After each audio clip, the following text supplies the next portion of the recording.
Hello, I hope you guys are doing well. Just wanted to record Module 4's class session as I have a prior engagement on Thursday.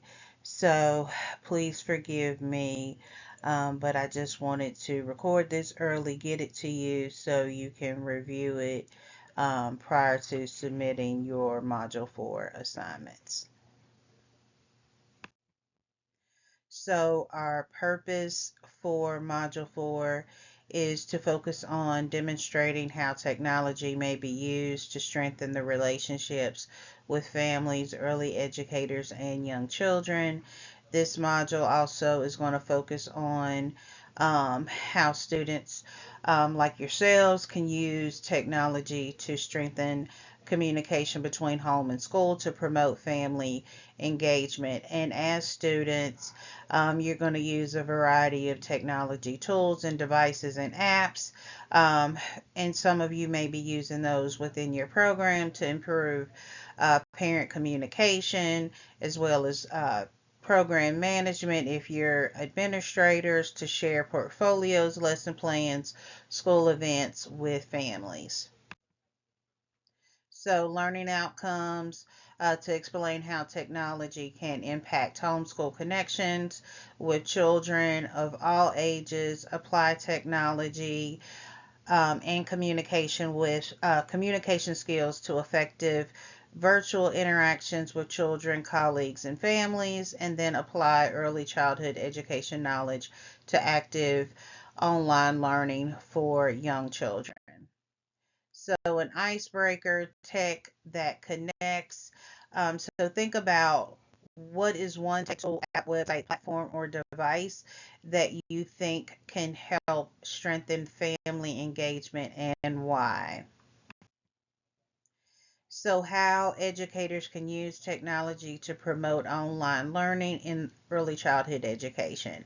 So, we know technology, when it is used intentionally, can strengthen learning opportunities for young children by making lessons more interactive, accessible, connected to home environments. So, in early childhood education, technology should enhance, not replace, hands on learning, relationships, or developmentally appropriate practice. So think about virtual circle time and live instruction. I can say since COVID, virtual circle time and live instruction have taken off, and people are using Microsoft Teams, Zoom, Google Meet um,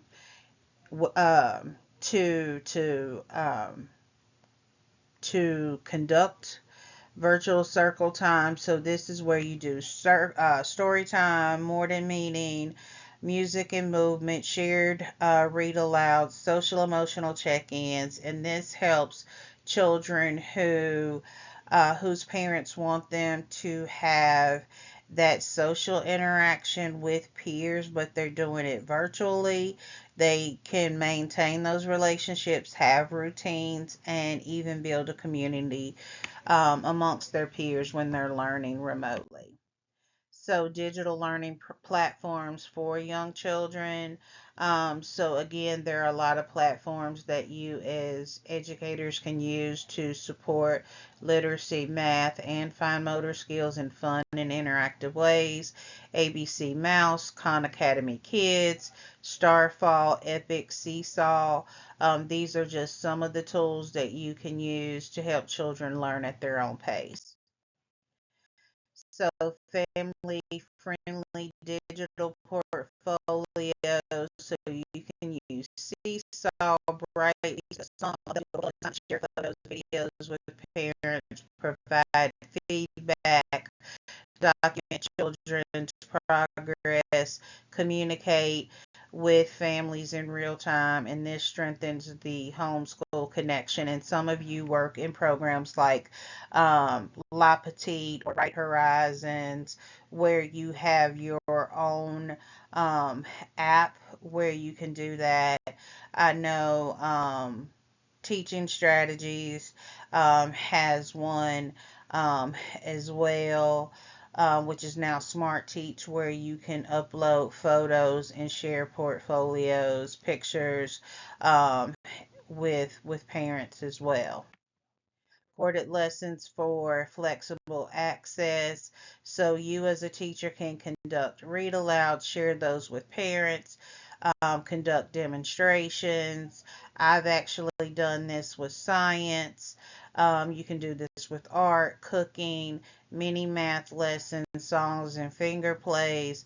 Families can have access to these at any given time, support children with different schedules, attention spans, or home routines. Like if you are focusing on certain letters, letter sounds, math skills, this is something that you can send to those parents and they can reinforce those concepts at home. So, your interactive digital activities, you can create something simple and developmentally appropriate. Boom cards, these are self check digital task cards. Google Slides is where you create those drag and drop games. Nearpod, which is for interactive lessons, and Pebble Go for research with younger children. And these activities strengthen fine motor skills, problem solving, and early literacy. So, virtual field trips, these are online field trips which allows children who can't visit locations in person for various reasons to experience these places virtually. So it could be the zoo, aquarium, farms, it could be space stations, science museums, and a lot of these places like museums, farms, etc., aquariums do have the live cam feature, so children can actually see these places in real time. So this could be story time with authors. This could be celebrations around the world, and again, um, they could be very exciting, relevant, and of course age appropriate. So, technology for exclusive and individualized learning. So, again, we talked about assistive technology within Module 2, how it does support children with diverse needs. So, having that speech to text tool, audiobooks and read aloud apps, visual timers, and schedules, adaptive learning apps, closed captioning, and translation tools. This is going to make sure that every child can participate in the activities. Strengthening family engagement.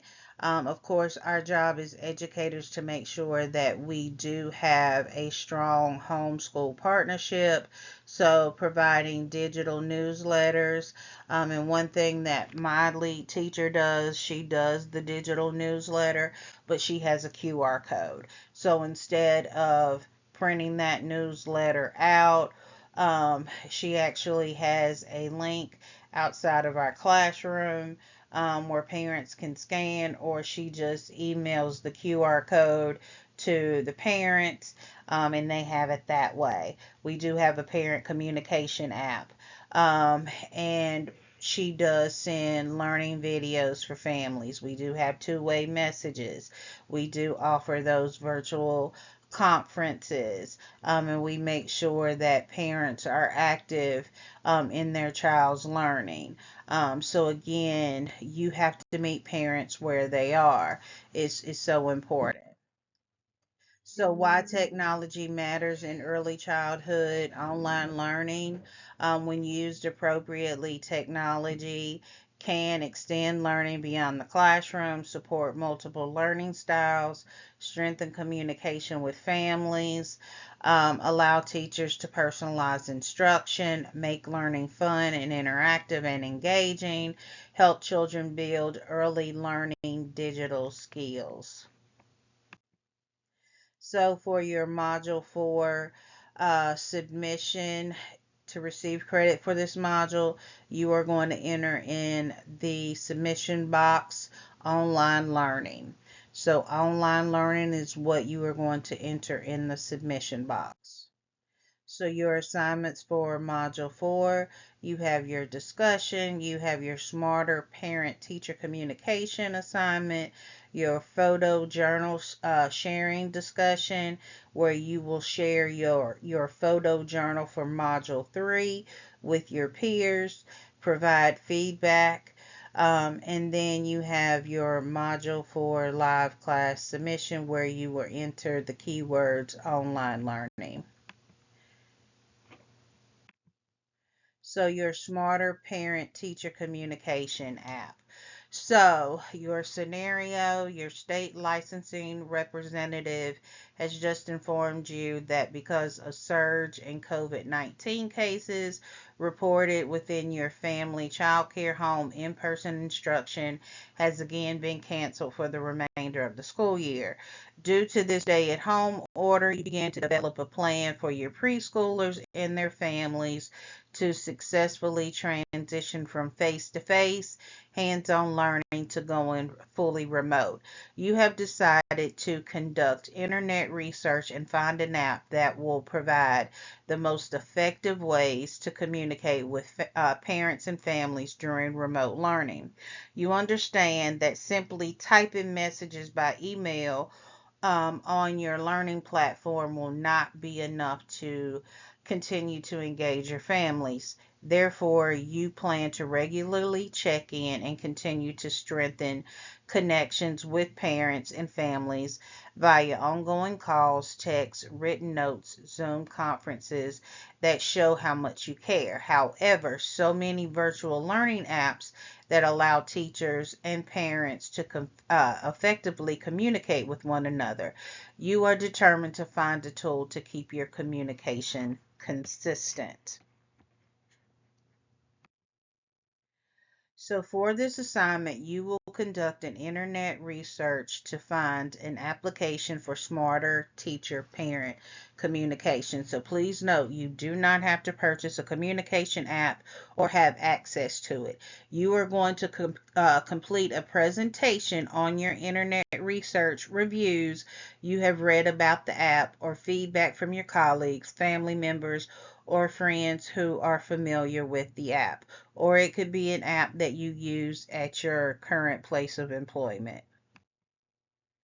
So research, you will find an app that has at least four, if not all of the following. It has to be mobile friendly. So the app does not require Wi-Fi data, and can be used offline to make accommodations for technical obstacles children and their families might be facing. It has to have a text message feature.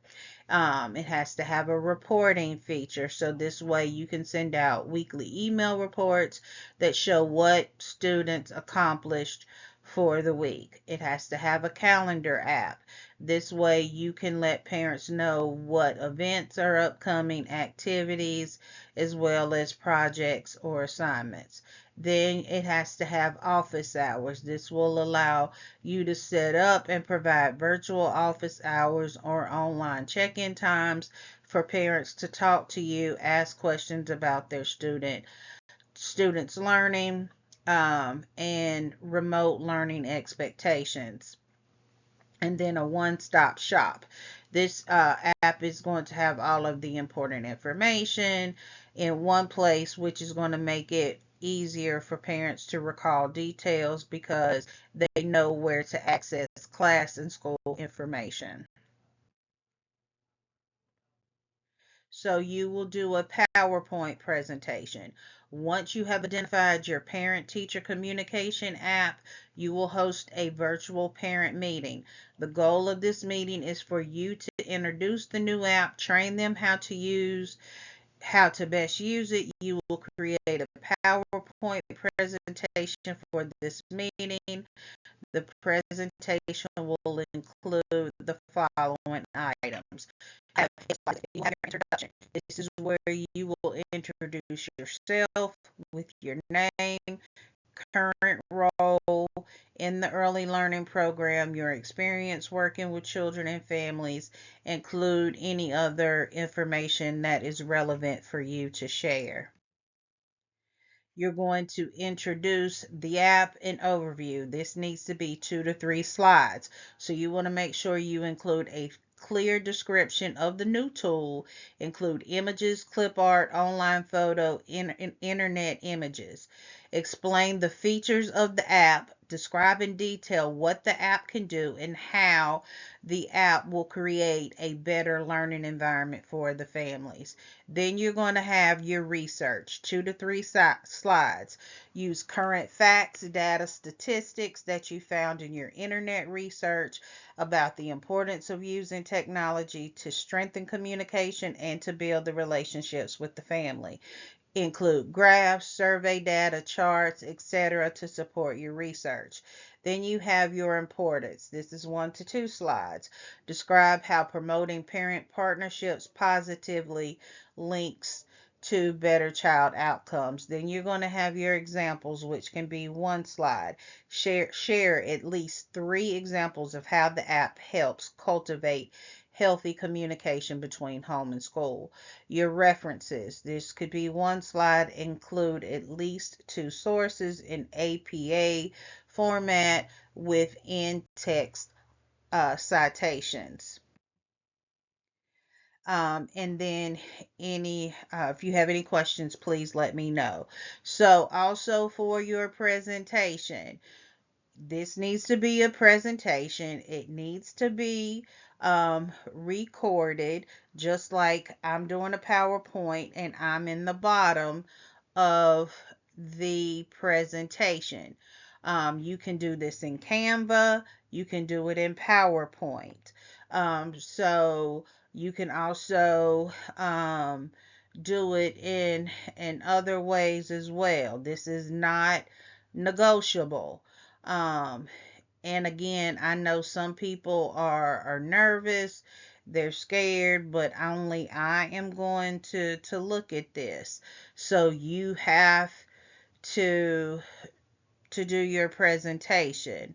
Um, some of you got by with it with the first presentation. You can't get by with it this time. Um, so if you have concerns, reach out to me. We can talk about it.